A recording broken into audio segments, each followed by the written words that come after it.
আমার স্নেহের 2024 সালের উচ্চ মাধ্যমিক পরীক্ষার্থী তথা আমার প্রিয় ভাই বোনদের জানাই সুরজিৎ মানা ক্রিয়েশনস চ্যানেলের পক্ষ থেকে সুস্বাগতম। আশা করি তোমরা সকলে বর্তমান পরিস্থিতি ভালো এবং সুস্থ আছো। আমি তোমাদের জন্য এই ভিডিওতে higher secondary ABT test paper 2023-24 176 number পেজের যে ভূগোলের প্রশ্নপত্র সেটি রয়েছে সেই সেটের এমসিকিউ এসিকিউ প্রশ্ন উত্তরগুলো নিয়ে আলোচনা করছি। তোমাদের কাছে অনুরোধ তোমরা ভিডিওটি না টেনে পুরোটা দেখো, আর যারা আমার চ্যানেলে নতুন তারা আমার চ্যানেলটিকে সাবস্ক্রাইব করে আমার চ্যানেলের পাশে থাকো। আলোচনা শুরু করছি।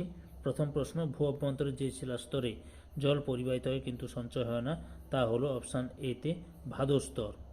2 নম্বর প্রশ্ন, ভৌম জলের ক্ষয়ের ফলে উপপৃষ্ঠীয় খাঁজগুলিকে বলে? সঠিক উত্তরটি হলো অপশান এতে ল্যাপিস। 3 নম্বর প্রশ্ন, ভারতের মালাবার উপকূল যে ধরনের তা হলো? সঠিক উত্তরটি হলো অপশান এতে উত্থিত। 4 নম্বর প্রশ্ন, স্বাভাবিক ক্ষয়চক্রের শেষে সমপ্রায় ভূমিতে গঠিত হয়? সঠিক উত্তরটি হলো অপশান বিতে মোনাডন। 5 নম্বর প্রশ্ন, পাখির পালকের মতো দেখতে নদী নকশাকে বলে? সঠিক উত্তরটি হল অপশান সিতে পিনের আকৃতি। 6 নম্বর প্রশ্ন, মৃত্তিকা এ ও বি স্তরকে একত্রে বলা হয়? সঠিক উত্তরটি হল অপশান ডিতে সোলাম। 7 নম্বর প্রশ্ন, নদীবাহিত পলল মৃত্তিকা যে ধরনের মাটি তাও হলো? সঠিক উত্তরটি হলো অপশান এতে অ্যান্টিসল।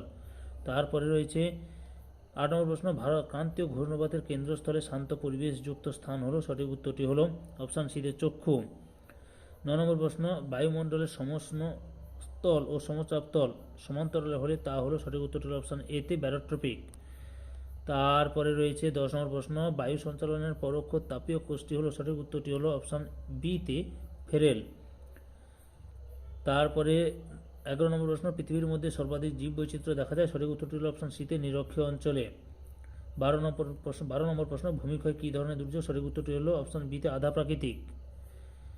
13 নম্বর প্রশ্ন, জলসেচের সুবিধাযুক্ত স্থানে যে ধরনের কৃষি ব্যবস্থা গড়ে ওঠে তাকে বলে? অপশান সির উত্তরটি ঠিক, সেচন কৃষি। তারপরে রয়েছে 14 নম্বর প্রশ্ন, স্বাদে গন্ধে অতুলনীয় ও শ্রেষ্ঠ কফিটি হলো? সঠিক উত্তরটি হলো অপশান এতে আরবিয় কফি। 15 নম্বর প্রশ্ন, পশ্চিমবঙ্গে পেট্রোকেমিক্যাল শিল্প প্রকল্প গড়ে উঠেছে? সঠিক উত্তরটি হলো অপশান সিতে হলদিয়া। 16 নম্বর প্রশ্ন, খাদ্য প্রক্রিয়াকরণ শিল্পে ভারতে যে রাজ্য প্রথম তা হলো? অপশান সিতে পশ্চিমবঙ্গ।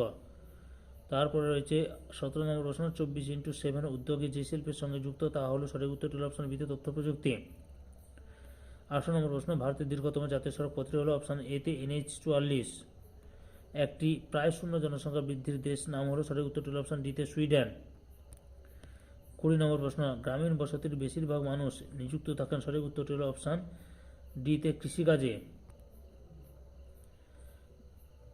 এমসিকিউ লাস্ট প্রশ্ন, ছত্তিশগড় রাজ্যটি গড়ে ওঠে? সঠিক উত্তরটি হলো অপশান বিতে 2021 সালে। তাহলে 2024 সালে উচ্চ মাধ্যমিক পরীক্ষার্থী তোমরা এমসিকিউ প্রশ্নের উত্তরগুলো জানতে পারলে। এরপর আমি এসএকিউ প্রশ্নের উত্তরগুলো আলোচনা করব। তার আগে তোমাদের প্রশ্নপত্রের সেটটি দেখে নিই। অনেকে কমেন্ট করো যে স্যার প্রশ্নপত্রের সেটটি দেখালে ভালো হয়। আমি প্রশ্নপত্রের সেটটি দেখানোর পর আমি এসএকিউ প্রশ্নের উত্তরগুলো নিয়ে আলোচনা করছি, তোমরা অবশ্যই ভিডিওটি লক্ষ্য করো। চলে এসেছি এসএকিউ প্রশ্নে। দেখো, প্রথম প্রশ্ন, পর্যায়ন প্রক্রিয়ার সংজ্ঞা দাও। উত্তর, এই প্রশ্নটা প্রতি সেটি প্রায় রয়েছে, তোমরা অবশ্যই ইম্পর্টেন্ট এই প্রশ্নটা।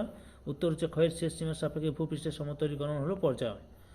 পরের প্রশ্ন, ফেজের সংজ্ঞা দাও। উত্তর, উন্মুক্ত সমুদ্রে যে পরিমাণ দূরত্ব অতিক্রম করে বায়ুপ্রবাহ উপকূলে পৌঁছায় সেই দূরত্বকে ফেজ বলে। সমুদ্র তরঙ্গের উচ্চতা ও শক্তি নির্ভর করে ফেজের উপর। ফেজ বেশি হলে বায়ুর গতিবেগ বাড়ে, ফলে সমুদ্র তরঙ্গ বৃহদাকার হয়। অথবা সম্মুখ সমুদ্র তরঙ্গ বা সোয়াস কি? উত্তর, সমুদ্র তরঙ্গ যখন অগভীর জলে এসে পৌঁছায় তখন তরঙ্গের চূড়া ক্রমশ খাড়া ও কুণ্ডলিত হয়ে ভেঙে যায় এবং জলরাশি প্রবল বেগে সৈকত ভূমির উপর আছাড় খেয়ে উপকূলের দিকে এগিয়ে যায়। একে সোয়াস বা সেন্ট বা সম্মুখ তরঙ্গ বলে। 3 নম্বর রয়েছে ইনিক বিন্দু কাকে বলে? এটাও ইম্পর্টেন্ট প্রশ্ন, প্রতিটি সেটা কমন রয়েছে। পুনর্যৌবন লাভের কারণে নদীর দৈর্ঘ্য বরাবর একটি বিন্দুতে ঊর্ধ্ব উপত্যকার পুরনো মৃদু ঢালের সঙ্গে নিম্ন উপত্যকার নতুন খাড়া ঢালের সংযোগ ঘটে, একে নিক বিন্দু বলে। 4 নম্বর প্রশ্ন, পূর্ববর্তী নদীর সংজ্ঞা দাও। উত্তর, কোনো ক্রম উত্থানশীল অঞ্চলে উত্থান হারের সঙ্গে সম্পূর্ণ সঙ্গতি রেখে একই হারে নিম্নক্ষয়ের মাধ্যমে যে নদী তার প্রবাহ পথ বা নদীখাতকে বজায় রাখতে পারে সেই নদীকে পূর্ববর্তী নদী বলা হয়, যেমন নেপালের অরুণ নদী। অথবা বৃক্ষরূপী জলনির্গমন প্রণালীর সংজ্ঞা দাও। উত্তর, আর্দ্র জলবায়ু অঞ্চলের প্রধান নদীর সঙ্গে শাখা নদী ও উপনদীগুলি যখন অনিয়মিতভাবে বিভিন্ন কোণে এসে মিলিত হয় গাছের ডালপালার মতো দেখতে হয় সেই নদী প্রবাহকে বৃক্ষরূপী জলনির্গমন প্রণালী বলে, যেমন গোদাবরী, কৃষ্ণা, কাবেরী নদী প্রভৃতি নদী বৃক্ষরূপী জলনির্গমন প্রণালীর উদাহরণ। 5 নম্বর, মৃত্তিকার ক্যাটেনাকে? উত্তর, উপত্যকার উচ্চ অংশ থেকে নিম্ন অংশ পর্যন্ত মৃত্তিকার পরিলেখের পর্যায়ক্রমিক পরিবর্তন লক্ষ্য করা যায়, একে মাটির ক্যাটেনা বলে। ল্যাটিন শব্দ ক্যাটেনা এর অর্থ হল চেন বা শৃঙ্খল। অথবা সারির ভিতরে শুষ্ক মাটির সংজ্ঞা দাও। উত্তর, যে মাটিতে প্রচুর জল থাকা সত্ত্বেও খনিজ লবণের পরিমাণ অধিক হওয়ার কারণে সাধারণ উদ্ভিদ সেই জল শোষণ করতে পারে না, এই ধরনের মৃত্তিকাকে সারের ভিতরে শুষ্ক মৃত্তিকা বলে। সুন্দরবন অঞ্চলে এই জাতীয় মৃত্তিকায় সুন্দরী গড়ান ইত্যাদি গাছ জন্মায়। 6 নম্বর প্রশ্ন, ঘূর্ণবাতের সংজ্ঞা দাও। উত্তর, ইংরেজি সাইক্লোন শব্দটির উৎপত্তি গ্রিক শব্দ কুকলোমা বা কৈক্লোস থেকে, যার অর্থ হল সাপের কুণ্ডলী।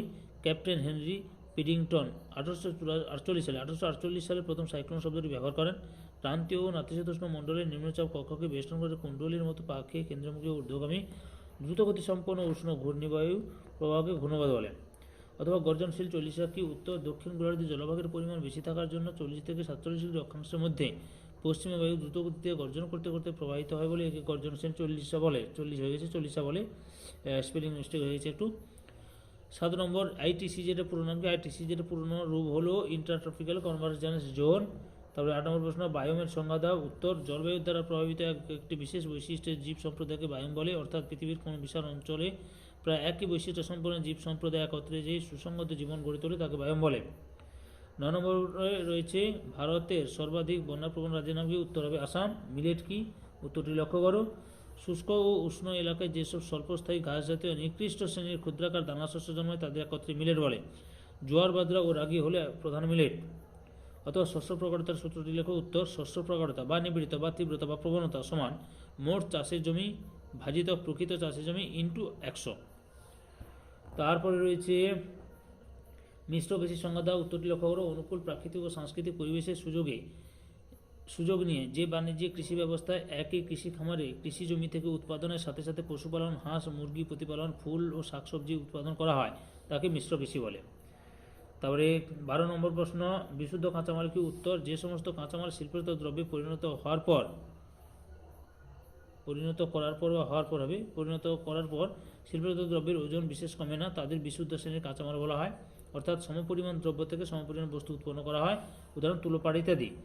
অথবা ব্রেক অফ বাল্ক কি? উত্তর, পণ্য সামগ্রী এক স্থান থেকে অন্য স্থানে নিয়ে যেতে ভূপ্রাকৃতিক বৈচিত্র্য এবং পরিবহন মাধ্যমগুলির ভিন্নতার কারণে বা পরিবহনের সুবিধার কারণে বিরতি বাধ্যতামূলক, তখন সেই স্থানকে ব্রেক অফ বাল্ক বলে। 13 নম্বর প্রশ্ন, পুনরপ্তানি বাণিজ্য কি? উত্তর, যখন কোনো দ্রব্য বা পণ্য এক দেশ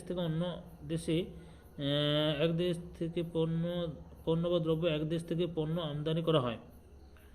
যখন কোনো দ্রব্য এক দেশ থেকে অন্য দেশে হবে, এটা অন্য হবে, পণ্য হয়ে গেছে অন্য হবে, এটা হচ্ছে অন্য হবে, এটা একটু ভুল হয়ে গেছে, আমি দেখে দিচ্ছি, ভুলটা ঠিক করে দিচ্ছি।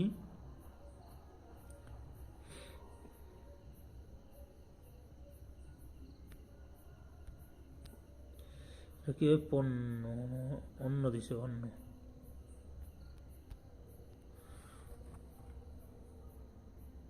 যখন কোনো পণ্য বা দ্রব্য এক দেশ থেকে অন্য দেশে আমদানি করা হয়, অন্য দেশে আমদানি করা হয়, উক্ত আমদানিকৃত পণ্য পুনরায় অন্য দেশে রপ্তানি করা হলে তাকে পুনরপ্তানি বাণিজ্য বলে।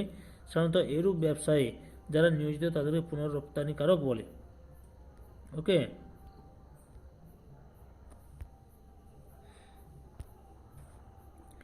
অথবা শূন্য জনসংখ্যা বৃদ্ধির সংজ্ঞা দাও। উত্তর, কোনো দেশের জনসংখ্যা যদি আদর্শ অবস্থায় স্থির থাকে, অর্থাৎ হ্রাস বৃদ্ধি কোনোটিই ঘটে না, তখন তাকে শূন্য জনসংখ্যা বৃদ্ধি বলে, যেমন নরওয়ে, সুইডেন, ডেনমার্ক ইত্যাদি। তারপরে 14 নম্বর প্রশ্ন, ক্রিয়ামূলক অঞ্চল কাকে বলে? উত্তর, যখন আর্থসামাজিক বিভিন্ন ক্রিয়া প্রতিক্রিয়ার মধ্যে একটি ক্রিয়ামূলক সংগতি এবং পারস্পরিক নির্ভরতার ভিত্তিতে অঞ্চলকে পৃথক করা হয়, তখন তাকে ক্রিয়ামূলক অঞ্চল বলে। তাহলে ছাত্রছাত্রী, তোমরা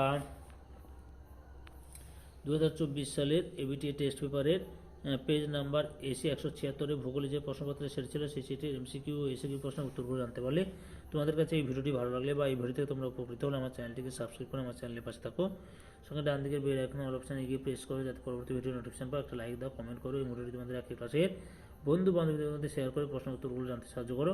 যারা অলরেডি আমার চ্যানেলটিকে সাবস্ক্রাইব করেছো এবং এই ভিডিওটি দেখলে তাদের সবাইকে অসংখ্য ধন্যবাদ জেনে বলছি। আশা করি তোমরা বর্তমান পরিস্থিতি সুস্থ ও স্বাভাবিক আছো এবং ভালো আছো।